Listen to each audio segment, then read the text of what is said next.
Hey friends, welcome back to my channel. My name is Samantha and I have today for you my Reading Rush TBR. So Reading Rush is a readathon that takes place in July, and this year it is from, I have my phone to make sure I get the dates right, July 20th to July 26th. So during that 6-day span, the goal is to read as many books as you can. And there are different prompts for each day to kind of make it fun for you, but you don't have to follow the prompts if you don't want to. I think it just makes for more of a fun challenge. And there's a website that you can track your progress on. You can have forums to discuss with other readers what you're reading, and also you get badges, which I think is really cool for each prompt that you complete. It is run by two different co-hosts. I will post their channels down below along with the original announcement video. I did participate in this last year and it was so fun but so hard. I think I got through 4.5 books out of the 7 I was trying to read. So I figured that's not bad for my first time, but I'm not sure how it'll go this year because some of the books I picked are a little heftier. I wasn't thinking about that when I picked books. I try to do a separate book for each prompt, so that's kind of what I aim for when I picked my TBR. So without further ado, I'm going to jump right into it. That matches the color of your birthstone. So my birthstone is amethyst because I was born in February, and the color is purple. So I do have a couple purple books. Purple is my favorite. But I went for a darker purple color because I felt like it would match amethyst better. And the book that I came up with was Hello Girls by Brittany, Cavallaro, and Emily Henry. I loved Beach Read by Emily Henry, so I have high hopes for this book.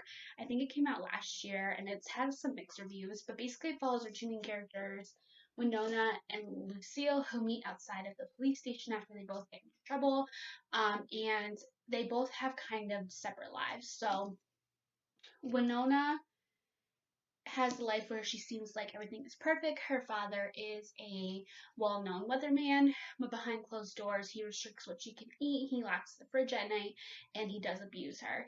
And then for our other character, Lucille, she is trying to protect her family because her brother is a drug dealer. So one day they decide that they kind of want to get away from everything and they need to get money to steal this car, and that's all I really know of it. I could be completely wrong. I briefly looked over it before filming this, but it sounds fun. It sounds like it's going to be interesting, and it's not too big of a book, and I feel like the color matches perfectly. To read a book with the word "the" in the title. So of course there are so many books that have "the" in the title, but I decided to pick a book that I've been wanting to read for a really long time, and that is The Deal by Elle, and I believe this is the first in the off-campus series. Yeah, off-campus one. And this sounds like it's a fake dating kind of trope. Follows our main characters Hannah and Garrett, who go to college together, and Hannah decides that she wants to impress her crush, so by doing that she tutors this hockey player named Garrett, who is not doing well in his classes and needs to do well in order to keep his spot on the hockey team and his scholarship. So she agrees to tutor him in exchange for him taking her out on a date. So he takes her on a date and they start to fall for each other, and then he's trying to prove to her that he's the guy she's looking for instead of her original crush. This book seems a little hefty, but I have been wanting to read this for so long, so I definitely want to get to that. Is to read a book that is based off of a movie you've already seen. So I didn't do this prompt because I really don't have a lot of books that are based off of movies that I haven't read yet. So I decided just to skip that one altogether because the reality of me getting through all these prompts is not very high. So I was like, you know what? We'll just skip that one. The next prompt is to read a book outside of your home. So I decided, because of the pandemic, to make this a little fun and read a book that takes place outside of my state in Mass.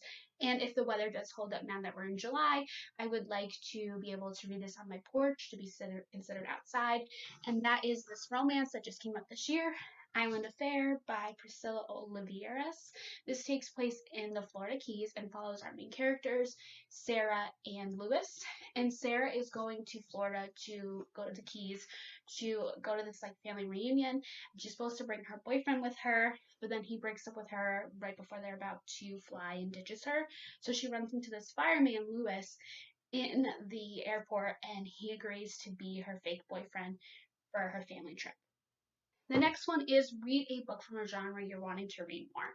So I have been wanting to read more fantasy. I'm very particular about what kind of fantasies I like, but I was watching Break Even Books, Eric's TBR. I will post his channel below. And he talked about this book, and the way he sold it to me was so interesting. I literally went out and bought this book that afternoon. And it is a fantasy, and that it's a new release, I believe, which is Seasons of the Storm by Elle Cosimano. From my understanding, these 4 people represent the seasons, so fall, winter, spring, and summer, and they have to kill each other. That's all I know about it. That's all I want to know about it. I like to pick this up. The cover is gorgeous. It is big though, so see what I mean by I picked a lot of books that were bigger, that takes place on a different continent. So I heard about this book from Riley on Riley Marie's channel, and it is a romance for like the Disney villains, so I thought that was really cool. And this follows one of my favorite Disney movies, Aladdin, and that is Desperate Measures by Katee Robert. It is super small, but from my understanding, it is a love story between Jafar and Jasmine. That is all I know, and that's all I want to know, because that alone sounds very interesting. Last but not least is to read the book you've first put your hand on. So instead of doing that, I have this lovely jar where I pull out all my reads on these shelves that I haven't read and read whatever book comes out. So I did pick it last night, and the book that came up was Every Day by David Levithan, and this follows our main character who basically wakes up in a different body every day. That's all I know about it. I read his book, one of his previous books. I believe it was Beautiful Boy, if that was him who wrote it. And this one is decent size. I feel like it'd be pretty easy to get through. And it looks like the chapters are pretty short. And I love short chapters. So that was my pick for this. Let me know down below if you are planning on participating in it this year. I will post the original announcement, the website for it, and I will post the prompt questions so you can decide for yourself which prompts you want to follow and which books you're choosing to read for this awesome readathon. So stay safe, everyone, and don't forget to hit subscribe.